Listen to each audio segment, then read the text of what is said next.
Hello दोस्तों, UPSC allrounder में आपका स्वागत है। चलिए आज बात कर लेते हैं माइक्रो इकोनॉमिक्स और उपभोक्ता मांग की।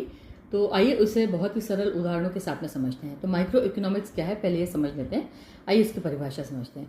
तो माइक्रो इकोनॉमिक्स यानी अर्थशास्त्र की वह शाखा है जो छोटे स्तर पर यानी किसी व्यक्ति, परिवार, दुकान, कंपनी या किसी एक बाजार के व्यवहार और फैसलों का अध्ययन करती है। यह देखती है कि लोग क्या खरीद रहे हैं और क्यों खरीद रहे हैं, कंपनियां क्या बनाती हैं और कितने में बेचती हैं, बाजार की कीमतें कैसे तय होती हैं, उपभोक्ता की मांग क्या है।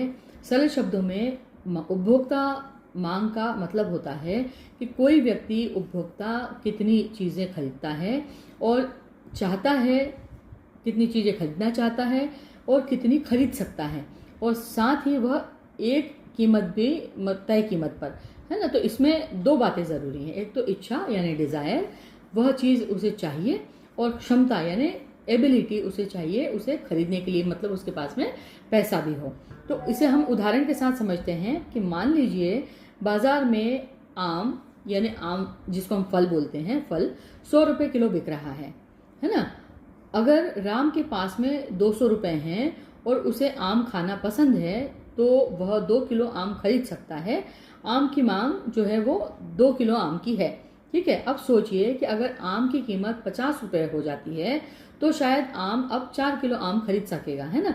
इसे हम समझते हैं कि जब कीमत घटती है तो आमतौर पर मांग जो है वो बढ़ जाती है, ठीक है। माइक्रो इकोनॉमिक्स में क्यों ज़रूरी है ये?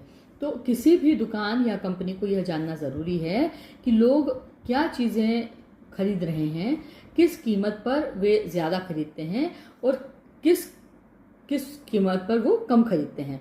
तो क्या सस्ता करने से बिक्री बढ़ेगी? इन सवालों के जवाब में कंपनी कीमत तय करने, उत्पादन की योजना बनाने और मार्केटिंग में बेहतर निर्णय ले पाती है।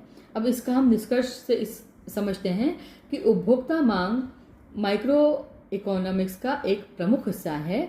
यह हमें यह समझने में मदद करती है कि लोग कैसे और क्यों चीज़ें खरीदते हैं।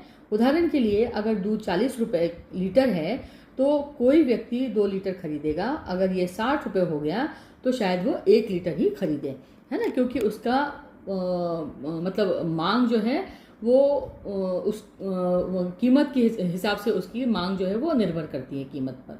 तो उम्मीद है आप ये माइक्रो इकोनॉमिक्स और मांग जो है उसको समझ गए होंगे।